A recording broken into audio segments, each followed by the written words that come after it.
I am now standing in the shadow of the Houses of Parliament in the part of London called Westminster. It is the year of grace 1850. Around me lies Victorian London, the London of Dickens and Thackeray, of John Stuart Mill and Thomas Carlyle. This capital city is now the center of the greatest colonial empire the world has ever known, shortly to embrace between 1/5 and 1/4 of the total population and land area of the entire earth. Although in theory there are still empires ruled by the French, the Spanish, the Portuguese, the Dutch, the Belgians, and the Danes, all of these, in this year of 1850, are but satellites of the British Empire. Britain is the mistress of the seas, the empire upon which the sun never sets. It is the new Rome on the banks of the Thames. The Empress is Victoria, who is largely occupied with Prince Albert in her business of breeding new litters of Saxe-Coburg-Gotha to take over the royal houses of Europe. A quarter of a century from now, Victoria will be made Empress of India to reward her for so much breeding. But for all of Victoria's wealth and power, Britain is not really a monarchy. It is an oligarchy on the Venetian model, and the most powerful leader of the British oligarchy in these times, between 1830 and the end of the American Civil War, is Lord Palmerston. Henry Temple, the third Viscount Palmerston. Palmerston is the man the others, the Disraelis, Russells, and Gladstones, simply cannot match. Palmerston was first a Tory, then a Whig, but always a disciple of Jeremy Bentham. And for 35 years, there is scarcely a cabinet without Palmerston as Foreign Secretary or Prime Minister. In London, they call him Lord Cupid, always on the lookout for a new mistress, a Regency buck, perfectly at home in a ménage à trois. On the continent, they call him Lord Firebrand. The schoolboys of Vienna sing a song that if the devil has a son, that son is Lord Palmerston. Pam. Pam is an occultist who loves Satanism and seances. And here, between Big Ben and the Foreign Office, are the haunts of this 19th century devil, Lord Palmerston, Old Pam. It is 1850. Lord Palmerston is engaged in a campaign to make London the undisputed center of a new worldwide Roman Empire. He is attempting to conquer the world in the way that the British have already conquered India, reducing every other nation to the role of a puppet, client, and fall guy for British imperial policy. Lord Palmerston's campaign is not a secret. He has declared it here in the Houses of Parliament, saying that wherever in the world a British subject goes, he can flaunt the laws, secure that the British fleet will support him. Civis Romanus sum. Every Briton is a citizen of the new Rome, thundered Lord Palmerston. And with that, the universal empire was proclaimed. During the Napoleonic Wars, the British managed to conquer most of the world outside of Europe, with the exception of the United States. After 1850, the French, be they restored Bourbon, Orleanists, or Bonapartists, are generally pliant tools of London. But in Central and Eastern Europe, there was a Prince Metternich and his Austrian Empire, a very strong land power. There was vast imperial Russia under the autocrat Nicholas or the reformer Alexander II. There was the Kingdom of Prussia. Lord Palmerston likes to call these the arbitrary powers. Above all, Palmerston hated Metternich, the embodiment and ideologue of the Congress of Vienna system. Metternich presided over one of the most pervasive police states in history. Men said that his rule was shored up by a standing army of soldiers, a sitting army of bureaucrats, a kneeling army of priests, and a creeping army of informers. For Britain to rule the world, the Holy Alliance of Austria, Russia, and Prussia had to be broken up. There is also the matter of the dismemberment of the Ottoman Empire. Starting with Lord Byron's Greek Revolution in the 1820s, British policy has been to play the card of national liberation against each of these rival empires. The imperial theme was sounded in 1846 with the free trade policy. Britain's declaration of intent to loot the world in the name of the pound. Then, in January 1848, Lord Palmerston arranged an insurrection in Sicily, using British networks that date back to Lord Nelson. That started the great revolutionary year of 1848. And in the course of that year, every government in Europe was toppled, every monarchy badly shaken, at least for a time. Metternich of Austria and King Louis Philippe of France fled to London, where they now spend their time playing cards.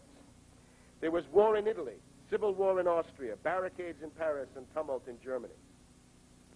The only exception to this rule was Russia. And now Lord Palmerston is preparing to invade Russia with the help of his strategic catamite, Napoleon III, also known as Napoleon le Petit. That will start in about 3 years, and it will be called the Crimean War. As soon as the war against Russia is over, Palmerston and John Stuart Mill of the British East India Company will start the Great Mutiny in India, which some historians will call the Sepoy Rebellion. Muslim soldiers will be told that the new cartridges issued them are greased with pig fat. Hindu soldiers will be told that they're greased with cow fat, and the result will be what you would expect. But in this conflagration, the British will get rid of the Great Mughal and the Mughal Empire and impose their direct rule on all of India. That's typical John Stuart Mill. He, of course, is the author of On Liberty. The British would like to give China the same treatment they are giving India. Since 1842, Palmerston and the East India Company have been waging war against the Chinese Empire, partly to get them to open their ports to opium to India, and also as a way to conquer China. Already the British have Hong Kong and the other treaty ports. By 1860, the British will be in Beijing, looting and burning the summer palace of the emperor. Shortly after that, the British will back Napoleon in his project of putting a Habsburg archduke on the throne of an ephemeral Mexican empire, the Maximilian Project.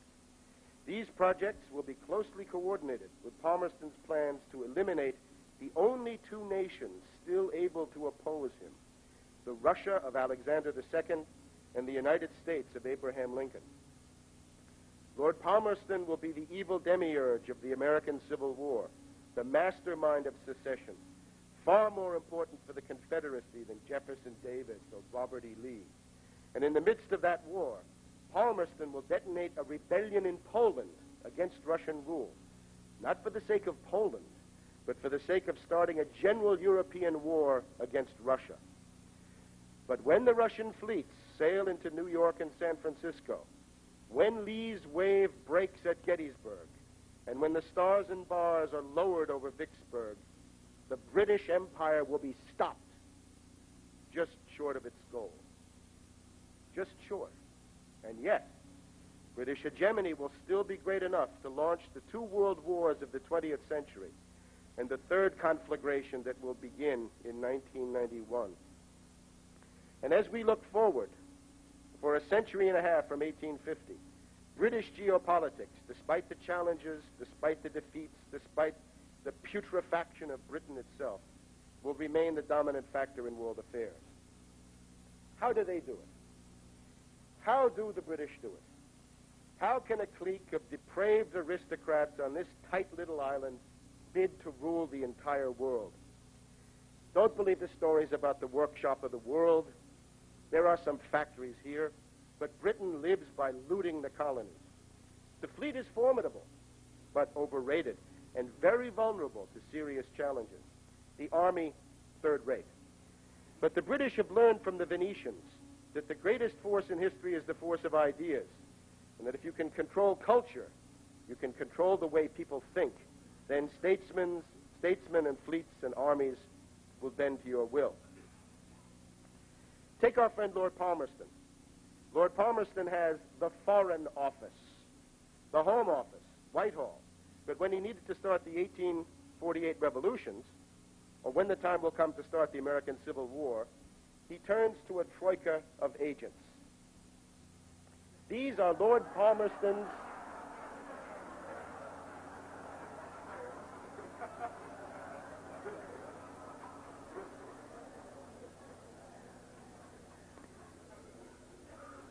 These are Lord Palmerston's three stooges.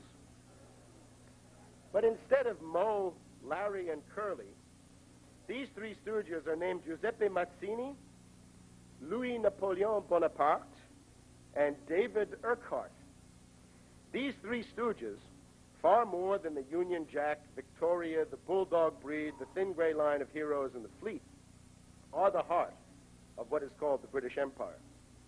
Now, we will get to know Lord Palmerston's three stooges better. But first, one thing must be understood. Moe, Larry, and Curly often worked together on this or that project, but their relations were never exactly placid.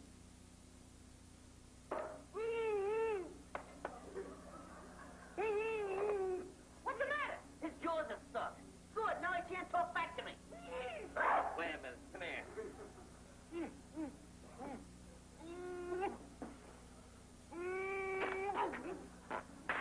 Maybe it's something he ate. Sure, it's those pancakes. Oh, not my pancakes.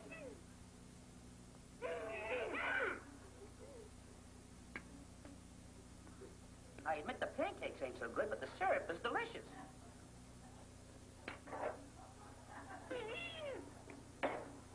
I got it. Hot water always melts glue. Wait a minute. What's the matter with you?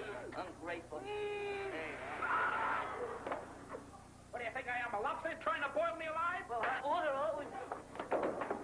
Oh!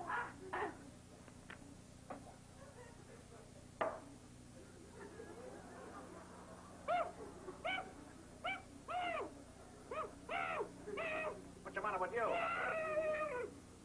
Didn't you know it was glue?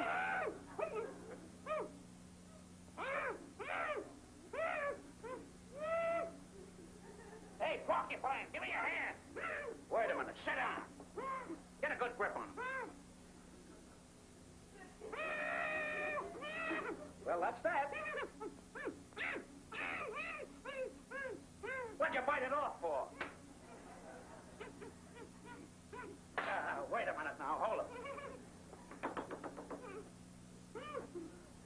Say ah, and I'll have it out before you can say ooh.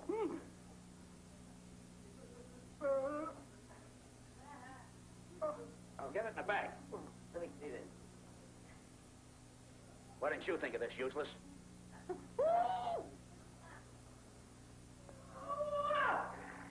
There you are. Nah. Once you hold still, now I gotta start all over again. I'll get that thing yet. Yeah, the teeth hold out. Oh!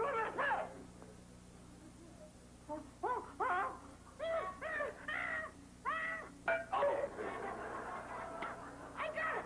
You got it again. Oh!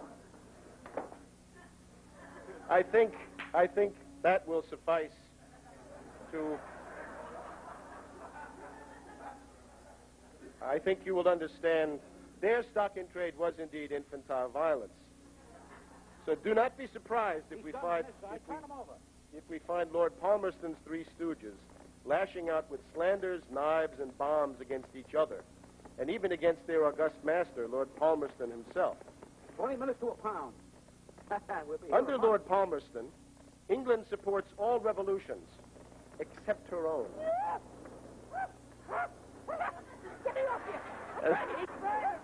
And the leading revolutionary on Her Majesty's Secret Service is Guiseppi Mazzini, our first stooge.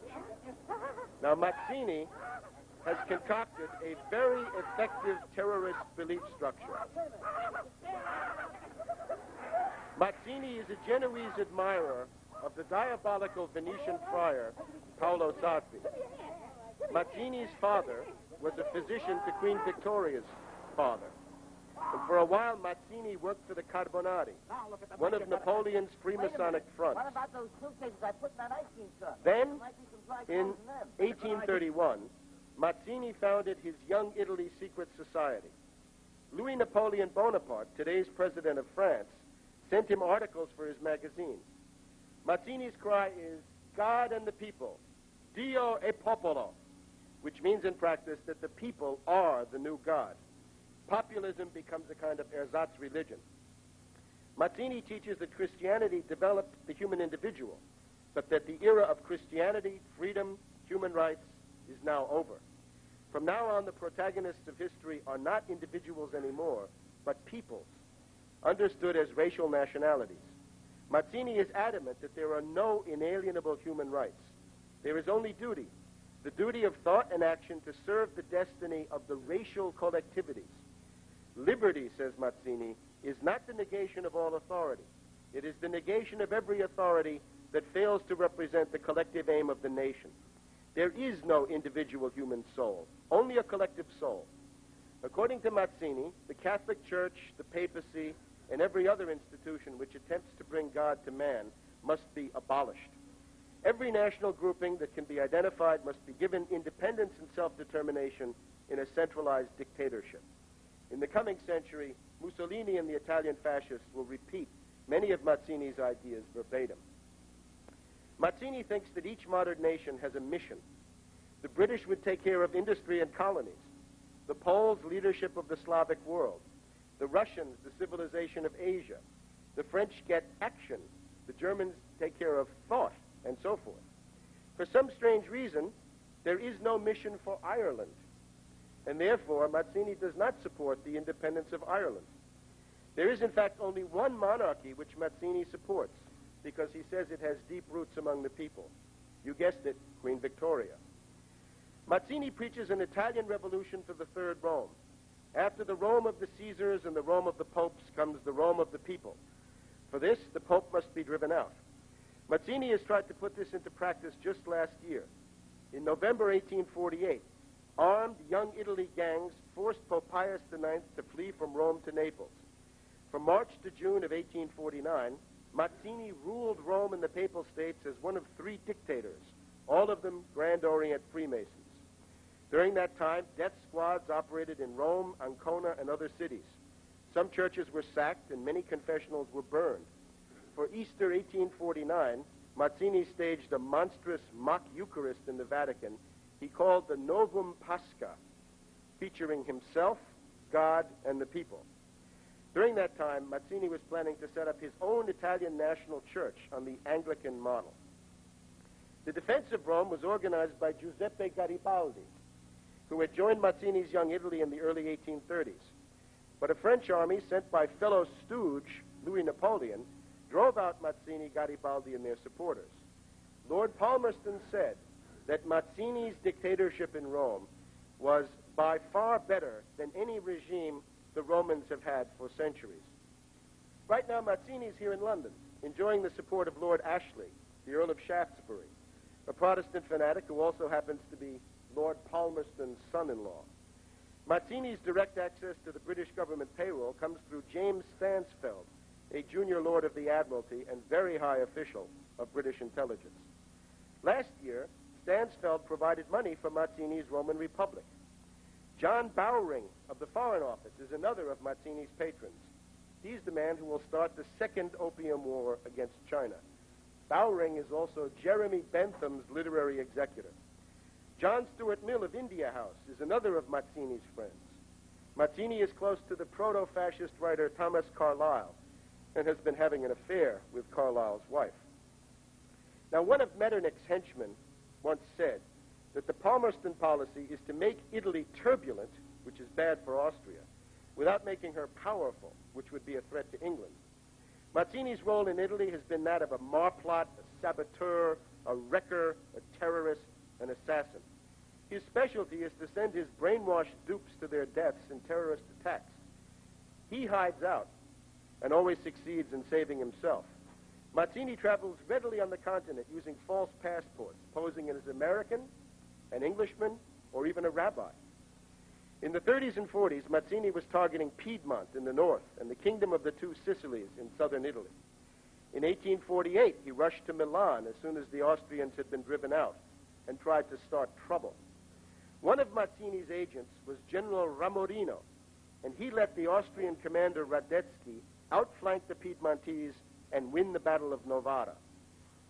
Mazzini's man Ramorino was executed for treason, but Piedmont had lost the First War of Italian Liberation. The king abdicated, and Mazzini tried to break up Piedmont with a revolt in Genoa. 3 years from now, Mazzini will stage an abortive revolt against the Austrians in Milan, mainly to stop Austria from allying with Russia in the Crimean War.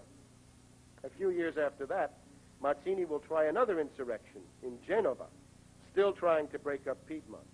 In 1860, Mazzini will encourage Garibaldi to sail to Sicily and then try to provoke a civil war between Garibaldi's dictatorship in southern Italy and Cavour's Piedmontese government in the north. In 1860, Mazzini will be thrown out of Naples as a provocateur. By that time, Mazzini will be a hated and reviled figure, but British propaganda and British support will keep him going. Mazzini is also an assassination bureau. In 1848, there was a chance that Pius IX's very capable reforming minister, Pellegrino Rossi, could unify Italy and solve the Roman question in a constructive way through an Italian confederation chaired by the Pope, arranged with the help of Gioberti, Cavour, and other Piedmontese. Mazzini's agents, members of Young Italy, stabbed Pellegrino Rossi to death. The killer was in touch with Lord Minto, Lord Palmerston's special envoy for Italy.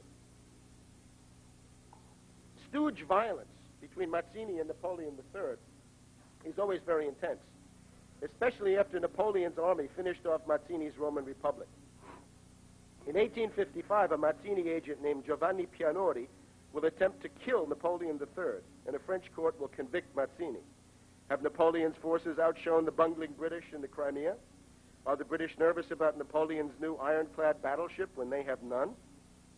Attempts to kill Napoleon are run by the Tibaldi Fund, run by Mazzini and set up by Sir James Stansfield of the Admiralty.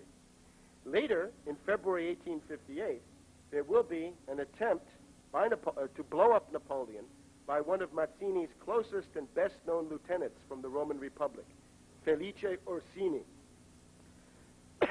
Napoleon will get the message that it is time to get busy and start a war against Austria in 1859. At other times, Mazzini tried to kill King Carlo Alberto of Piedmont. Mazzini's Young Italy is always the party of the dagger, of the stiletto. In the hands of Judith, the sword which cut short the life of Holofernes was holy. Holy was the dagger which Harmodius crowned with roses. Holy was the dagger of Brutus. Holy the poniard of the Sicilian who began the Vespers. Holy was the arrow of Tell. Vintage Mazzini. London's future ability to assassinate men like Walter Rathenau, Jürgen Ponto, Aldo Moro, Herrhausen, Rohwedder, and others stretches back in unbroken continuity to the Mazzini networks of today.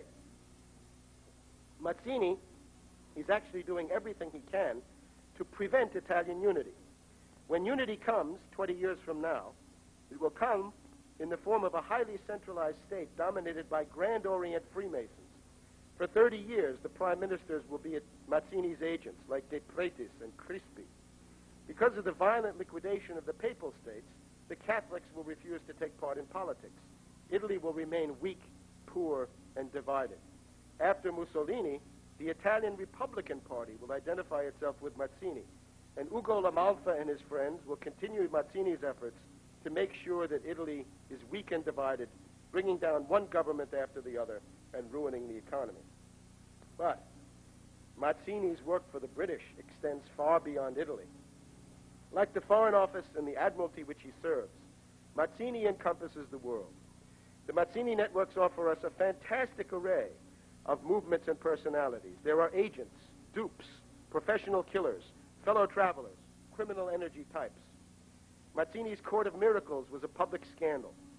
King Leopold of Saxe-Coburg-Gotha, the King of Belgium, has been complaining to his niece, Queen Victoria, that in London there is maintained a sort of menagerie of Kossuths, Mazzinis, Lagrange, Ledru, Rollin, etc., to let loose occasionally on the continent to render its quiet and prosperity impossible.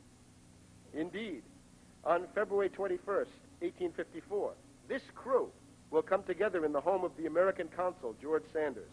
Mazzini, Felice Orsini, Garibaldi, Kossuth, Arnold Ruger, Ledru Rollin, Stanley Wartzel, Alexander Herzen, and the U.S. trader and future president, James Buchanan. There'll also be a Peabody from the counting house. We can think of Mazzini as the zookeeper of a kind of universal human zoo.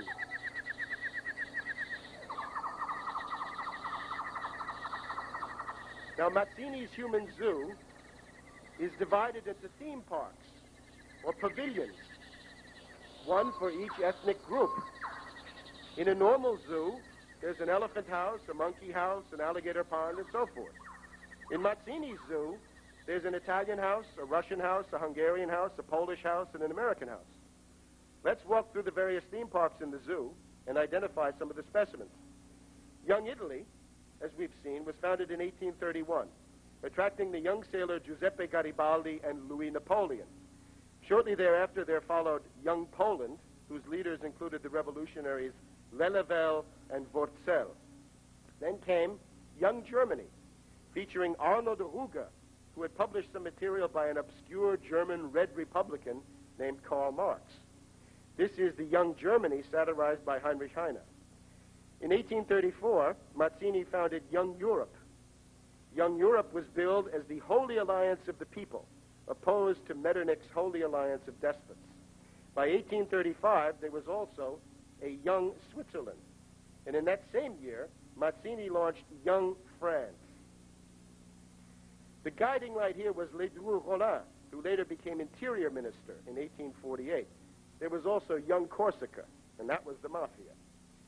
By the end of this century, we will have a Young Argentina founded by Garibaldi, Young Bosnia, Young India, Young Russia, Young Armenia, Young Egypt, the Young Czechs, plus similar movements in Romania, Hungary, Bulgaria, and Greece. Mazzini is especially interested in creating a South Slavic federation dominated by Belgrade. And for that reason, he has a Serbian organization. That will have to wait for Mazzini's student Woodrow Wilson and the Versailles Peace Conference of 1919. Right now, a Masonic group in the United States is gearing up to support the pro-slavery dough-faced Democrat Franklin Pierce for president in 1852. They call themselves Young America. In the future, there will also be the Young Turks. And yes, there is also a Palmerston-Mazzini front for the Jews, sometimes called Young Israel and sometimes called the B'nai B'rith. For Mazzini, a nationality means a race, a fixed array of behavior like a breed of dog or a species of animal. He's not thinking of a national community united by a literate language and a classical culture to which any person can become assimilated through a political choice. For Mazzini, race is unchangeable. Race is destiny. It's a matter of blood and soil. Cats fight dogs. French fight Germans. Germans fight Poles, and so on through all eternity. These hatreds are the main datum of sensory perception. Each of Mazzini's organizations demands immediate national liberation for its own ethnic group on the basis of aggressive chauvinism and expansionism. Mazzini's warhorse is the territorial imperative. They're all obsessed with borders, territory. Each one finds a way to sabotage dirigistic economic development. Each one is eager to submerge and repress the other national groupings in the pursuit of its own mystical destiny. This is Mazzini's racist gospel of universal ethnic cleansing. Now, we've seen some Italian cages. We also have the Hungarian theme park in the zoo. Our principal specimen here is Louis Kossuth, a leader of the Hungarian Revolution of 1848-1849. Kossuth told the British he was for free trade. He wanted equal status for Hungarians in the Austrian Empire, equal with the Austrians. But within the Hungarian part of the Habsburg Empire, there were other groups, Poles, Ukrainians, Germans, Serbs, Romanians, Croatians, and others. Would they receive political and linguistic autonomy? Kossuth's answer was to ban all official use of Slavic and Romanian languages in favor of Hungarian. Kossuth was therefore on a course for bloody collision with the Illyrian movement for Greater Croatia and with the military forces of the Croatian leader Jelačić. There was also conflict with Serbs. Mazzini had promised the same territory to Hungary, to the Croatians, and to his Serbian South Slav entity. And then there was the question of Transylvania, claimed by the Hungarians, but also by the Young Romania of Dimitrie Golescu, another Mazzini agent. Young Romania's program was to restore the kingdom of Dacia, as it had existed before the Roman emperor. It is the new Rome on the banks of the Thames. The Empress is Victoria, who is largely occupied with Prince Albert in her business of breeding new litters of Saxe-Coburg-Gotha to take over the royal houses of Europe. A quarter of a century from now, Victoria will be made Empress of India to reward her for so much breeding. But for all of Victoria's wealth and power, Britain is not really a monarchy. It is an oligarchy on the Venetian model, and the most powerful leader of the British oligarchy in these times, between 1830 and the end of the American Civil War, is Lord Palmerston.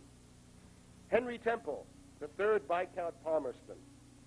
Palmerston is the man the others, the Disraelis, Russells, and Gladstones, simply cannot match.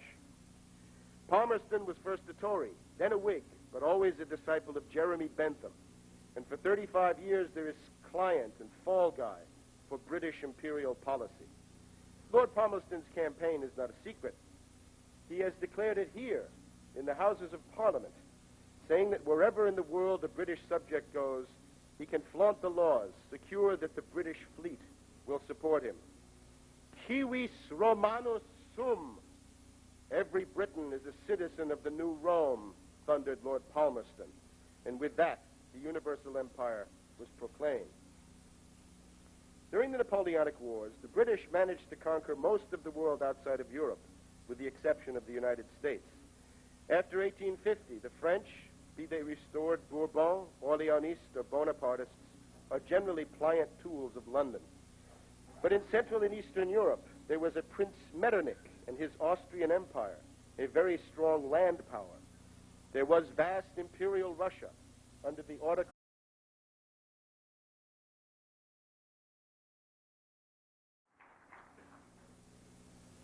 I am now standing in the shadow of the Houses of Parliament in the part of London called Westminster. It is the year of grace 1850. Around me lies Victorian London, the London of Dickens and Thackeray, of John Stuart Mill and Thomas Carlyle. This capital city is now the center of the greatest colonial empire the world has ever known, shortly to embrace between 1/5 and 1/4 of the total population and land area of the entire earth. Although in theory there are still empires ruled by the French, the Spanish, the Portuguese, the Dutch, the Belgians, and the Danes, all of these, in this year of 1850, are but satellites of the British Empire. Britain is the mistress of the seas, the empire upon which the sun never sets. Scarcely a cabinet without Palmerston as foreign secretary or prime minister.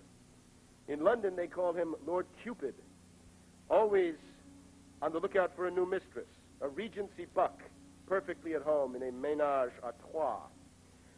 On the continent, they call him Lord Firebrand. The schoolboys of Vienna sing a song that if the devil has a son, that son is Lord Palmerston. Pam. Pam is an occultist who loves Satanism and seances. And here, between Big Ben and the Foreign Office, are the haunts of this 19th century devil, Lord Palmerston, Old Pam. It is 1850.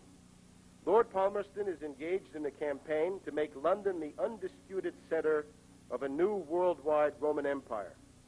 He is attempting to conquer the world in the way that the British have already conquered India, reducing every other nation to the role of a puppet, Nicholas, or the reformer, Alexander II. There was the kingdom of Prussia. Lord Palmerston likes to call these the arbitrary powers. Above all, Palmerston hated Metternich, the embodiment and ideologue of the Congress of Vienna system. Metternich presided over one of the most pervasive police states in history. Men said that his rule was shored up by a standing army of soldiers, a sitting army of bureaucrats, a kneeling army of priests, and a creeping army of informers. For Britain to rule the world, the Holy Alliance of Austria, Russia, and Prussia had to be broken up. There is also the matter of the dismemberment of the Ottoman Empire. Starting with Lord Byron's Greek Revolution in the 1820s, British policy has been to play the card of national liberation against each of these